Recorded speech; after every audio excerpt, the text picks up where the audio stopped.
Mariupol, dans le sud-est de l'Ukraine, est très proche de tomber.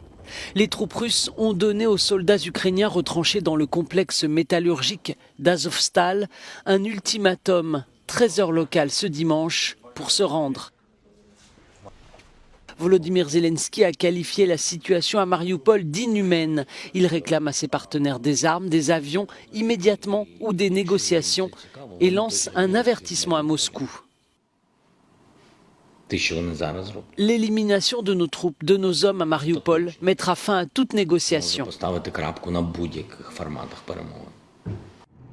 La Russie avait affirmé que son offensive se concentrerait sur l'est du pays, mais le naufrage du Moskva a déchaîné sa colère, entraînant de nouvelles attaques contre Kiev et l'ouest de l'Ukraine.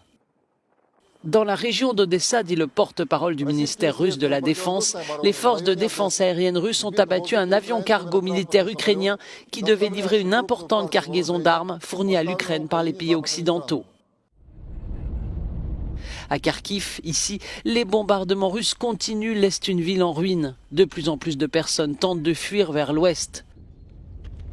Comme Olga, une cinquantaine de personnes ont été blessées vendredi par une frappe russe.